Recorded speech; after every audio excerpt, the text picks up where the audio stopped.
criou-se uma regra que né, em cima de uma grandeza chamada fator de potência para tentar criar uma maior igualdade, né, de condições entre os atletas.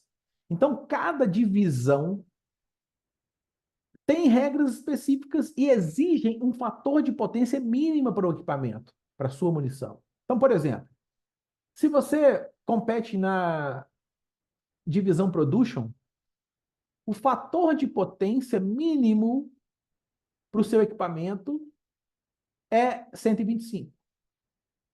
Como é que chega-se ao fator de potência? Multiplicando a velocidade do projétil pela sua massa. Então, é uma forma de trabalhar o recuo, ainda que de uma forma simplificada. Por quê? É uma forma de evitar que atletas participem de competições em condições diferentes. Se tem um conjunto de armas que está gerando um fator de potência de 150 e o outro de 50, esse que está com um fator de potência de 50 está tendo uma facilidade maior. Então, esse é um termo muito utilizado no esporte, fator de potência. Trata-se de um índice utilizado nas competições esportivas com o intuito de aproximar as condições entre os atiradores. É uma forma simplificada de tratar o recuo. O fator de potência, ele é alcançado, né, calculado, multiplicando a massa do projétil, o peso do projétil, pela velocidade do projétil dividido por 1.000. Então, se eu tenho um projétil de 125 grains, que é acelerado à boca de cano a 1.000 peças por segundo, eu vou multiplicar 125 por 1.000 e dividir por 1.000. E vou achar o 125. 125 é o fator de potência mínimo para a categoria Production no IPSC, por exemplo. Se você for pensar, o fator de potência representa uma síntese da aplicação de uma força por um determinado período. Tá certo? Então, olha só. Essas duas áreas, a área que é gerada pela curva força-tempo, ela pode ser igual, porém gerada por condições distintas. Essa área, ela equivale ao fator de potência. Então, eu tenho áreas iguais. O conjunto azul, ele entrega o mesmo fator de potência do conjunto vermelho. Todos eles, em tese, estão dentro da norma, 125. Porém, a forma como a força ocorre no tempo acontece de forma diferente. Então, é uma segunda análise feita normalmente pelos atletas. Porque eu posso ter, por exemplo, suponhamos que eu compita no IPSC com uma pistola Production no calibre 9mm Luger. Se eu fizer uma recarga com um projétil de 115 grains, cuja velocidade inicial à boca do cano média é de 1.087 peças por segundo, eu vou ter um conjunto que está com fator de potência 125, ou seja, dentro da regra. Aí, mas eu posso optar por um projétil com mais massa. E esse projétil de 147 grains acelerado a 850 peças por segundo me entrega o mesmo fator de potência. Teoricamente, ambos cartuchos produzem o mesmo recuo, porém de forma diferente. A quantidade de movimento é igual, mas a forma como a força acontece é diferente. Por quê? O projétil mais leve, ele é comparando, né, comparando esses dois cartuchos que estão entregando o mesmo fator de potência, o projétil mais leve, ele gera uma força maior por um tempo menor, porque ele é mais rápido, então ele ele vence o comprimento de cano em menos tempo do que o projétil mais pesado. O projétil mais pesado, ele gera uma força menor, porém que incide por um tempo maior. Por quê? Porque ele demora mais tempo para deixar o cano. Apesar do recuo ser o mesmo, ainda que você esteja utilizando a mesma arma, a percepção de recuo pode ser diferente.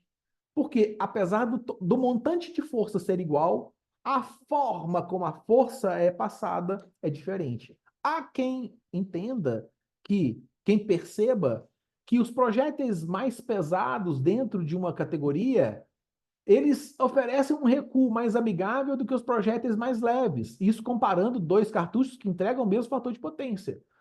Por quê? Porque o projétil mais pesado, de acordo com esses que advogam a favor, eles apresentam uma força menor por um tempo maior. E que a percepção de facilidade de absorver essa movimentação é maior, é melhor. Mas essa discussão ela acaba girando também muito né, na questão da individualidade, porque tecnicamente essas diferenças de tempo maior e tempo menor é muito pequena. Para vocês terem uma noção, o tempo necessário para que o projétil de 115 grains vença um cano de uma pistola da Production é essa fração do segundo. É 0,000383 do segundo. Enquanto o projétil mais pesado mantém os mesmos 0,00. Muda só aqui, ó, uma pequena fração, né, dessa casa decimal. Então, na prática, né, há quem defenda o seguinte, que essa diferença de tempo é tão pequena que o corpo humano não é capaz de diferenciar um do outro. Beleza? Enfim, essa discussão aqui eu trouxe só para ilustrar uma das aplicações do fator de potência e aproveitar, né, que tem uma relação direta com recuo, e aproveitar para poder passar para vocês essa, né, para quem não conhecia, né, essa aplicação do conceito de recuo na atividade esportiva. Alguma dúvida, pergunta até aqui? Beleza? Então, olha só, vamos passar aqui para a reta final. Vamos aproveitar então e falar um pouquinho sobre compensador de recuo versus freio de boca. O que é um freio de boca? O freio de boca dedicado, ou seja, aquele aparelho, equipamento, acessório que é para funcionar como freio de boca, é uma solução que usa os gases oriundos da combustão do propelente para minimizar o movimento da arma para trás. Em regra, o freio de boca utiliza eventos, ou seja, orifícios, dispostos em pares diametralmente opostos. Então, aqui eu estou enxergando, né, um fuzil de lado. Então, esses mesmos eventos que tem do seu lado esquerdo também estão presentes do seu lado direito.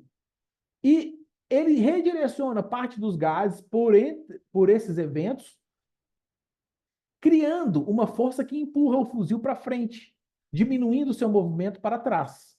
Essa é a função do freio de boca. Dúvidas?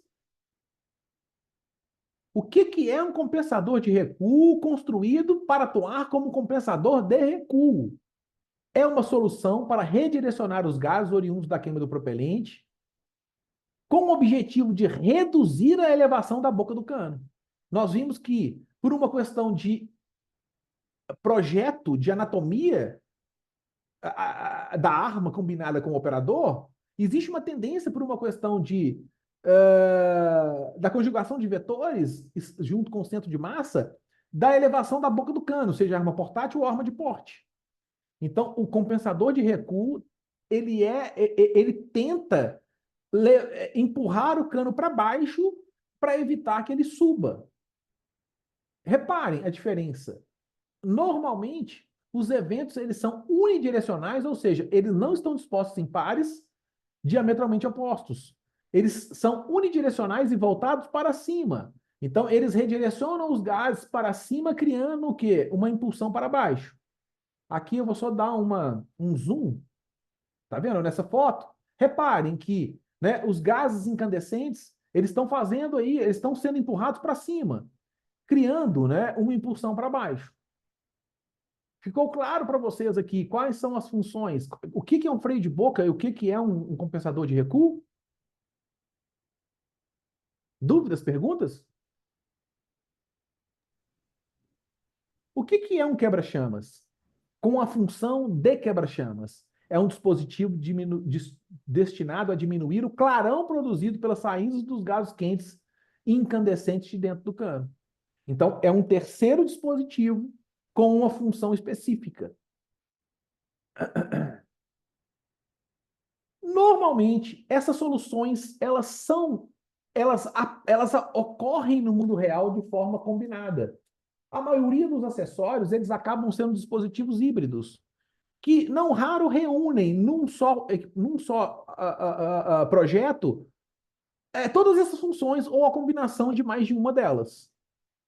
Nesse caso especificamente aqui da tela, eu tenho uma pistola que utiliza um dispositivo que tem eventos em pares diametralmente opostos, que funcionam, esses eventos funcionam como freio de boca. Reparem que existem eventos para cima, né, unidirecionais. Nesse caso, ele está fazendo, às vezes, de compensador de recuo, e toda vez que você cria eventos que redirecionam esses gases, essa turbulência gerada por essa movimentação facilita que esses gases quentes e incandescentes se misturem com o ar ambiente. E é esse contexto, né, de interação entre o ar frio e o ar quente incandescente que diminui as chamas. Então, acaba que um equipamento desse acaba tendo como função as três que foram elencadas aqui. O que é um quebra-chamas? O que é um freio de boca? O que é um compensador de recuo? Do ponto de vista conceitual, e como é que se configuram, na verdade, as aplicações, as soluções híbridas